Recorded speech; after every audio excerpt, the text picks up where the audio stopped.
Everyone, मैं advocate public कुमारी आज IPC का सेक्शन 54, 55 एंड 56 के बारे में बता रही हूँ। ये जो आईपीसी का सेक्शन 54, 55 जो दिया गया है सो पनिशमेंट, जैसे आईपीसी का सेक्शन 53 था तो 53 में यह बताया गया था कि किसी पर्सन को लमसम कितने तरह के सजा जो मिलती है सो मिलती है 5 प्रकार की सजा, जिसको पिछले वीडियो में बता चुके हैं। आईपीसी का सेक्शन 54 अब हमको यह बताता है कि किसी भी पर्सन को अगर मृत्यु दंड मिल गई है तो मृत्यु दंड मिलने के बाद अगर हमारे सरकार को उस दंड को कम करके आजीवन कारावास में बदल दे तो ऐसा हमारे देश के राष्ट्रपति या राज्यपाल को करने की पावर मिली है और वो ही कर सकते हैं। अगर इसका एक्सप्लेनेशन के बारे में कुछ जाने तो इस धारा में भारत के 72 और 161 के तहत राष्ट्रपति या राज्यपाल के पास शक्ति है। दोषी को सजा को क्षमा करने का पावर हमारे राष्ट्रपति और राज्यपाल को ही है। अगर इसका इम्पोर्टेंस बिंदु के बारे में हम देखें तो यह शक्ति केवल केंद्र और राज्य सरकार के द्वारा प्रयोग में की जाती है और दोषी को फांसी देने से पहले उसे दया याचिका देने का अधिकार दिया जाता है। और तीसरा पॉइंट है राष्ट्रपति राज्यपाल उसे क्षमा कर सकते हैं तो मृत्यु दंड को समाप्त हो जाता है। और चौथा पॉइंट जो है सो यह प्रक्रिया न्यायालय समेत जुडिशली रिव्यू के अधीन सीमित रूप से आती है।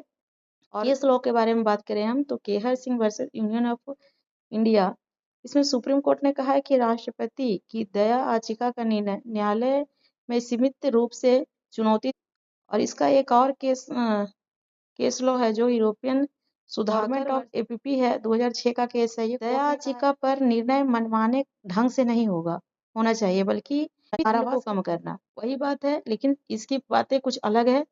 जब किसी व्यक्ति को आजीवन कारावास की सजा दी तो समस्त सरकार उसे सजा को 14 वर्ष या उससे कम की अवधि में परिवर्तन कर सकती है। इसका एक्सप्लेनेशन की बात करें तो इस धारा के अंतर्गत सरकार के पास यह अधिकार है कि वह आजीवन कारावास को किसी निश्चित अवधि की सजा में बदल दे।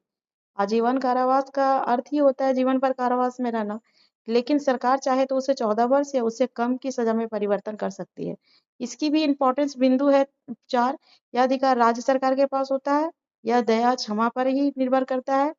यह अपराध की गंभीरता और अपराधी के आचरण पर भी निर्भर करता है कि वो ऑफेंस किया है तो उसका इंटेंशन क्या था और उससे पहले उस पर कोई किसी भी प्रकार के इस तरह के ऑफेंस उसने की थी या नहीं की थी। इसका चौथा जो पॉइंट्स है सो यह निर्णय संवैधानिक समीक्षा के अधीन ही होता है। और इसकी भी केस लॉ के बारे में बात करें तो Gopal Vinayak Godse versus state of Maharashtra है। तो सुप्रीम कोर्ट ने यहाँ कहा है कि आजीवन कारावास का अर्थ किस व्यक्ति को पूरे जीवन की सजा है जब तक सरकार उसे माफ ना करे। और एक और केस लेख है मारू Ram versus union of India, 1981 का है। कोर्ट ने कहा है कि सजा को कम करने का अधिकार सरकार का विवेकाधीन अधिकार है, लेकिन यह मनमाने ढंग से नहीं होना चाहिए। अब आईपीसी का सेक्शन 56 हमको बताती है विदेशी के बारे में। अगर विदेश के लोग हमारे भारत में आते थे और उनके द्वारा किसी भी तरह का ऑफेंस किया जाता था तो उन्हें किस सेक्शन के तहत निसेबल किया जाएगा, तो ये आईपीसी के सेक्शन 56 में बताया गया है। लेकिन अब हमारे देश में ऐसा कोई बात नहीं है। अब विदेशी को ना हमारे देश में किसी प्रकार की सजा मिलती है, ना हम लोग विदेश में जाते हैं तो सजा मिलती है। लेकिन हाँ, वैसा ऑफेंस होने पर सजा मिलती है। पर ये सेक्शन हमें उस समय की बताती है जब हमारे विदेशियों के ये यूरोपीय और अमेरिकन नागरिक को दी गई सजा को भारत के सरकार उपायुक्त के द्वारा परिवर्तन। इसकी एक्सप्लेनेशन की बात करें तो यह धारा ब्रिटिश शासन काल में बनाई गई थी जब भारत यूरोपीय नागरिकों के लिए अलग व्यवस्था थी। इस धारा के अंतर्गत ऐसी विदेशी अपराधियों भारतीय जेलों के बजाय किसी अन्य प्रकार के कारावास या हिरासत में रखा जा सकता था। वर्तमान स्थिति में यह धारा में व्यवहारिक रूप से प्रचलित हो चुकी है। स्वतंत्रता भारत में सभी नागरिकों के लिए समान कानून लागू होते हैं। अब यूरोपीय अमेरिकी नागरिकों के लिए अलग नियम नहीं है। पहले भी हमने बताया था कि अब इस तरह के कोई यूरोपीय और अमेरिकी के लिए कोई नियम नहीं है, लेकिन जब हमारे देश में आईपीसी बना था तब उसमें इस तरह के टॉपिक्स को डाला गया था, पर अब ऐसा कुछ नहीं है।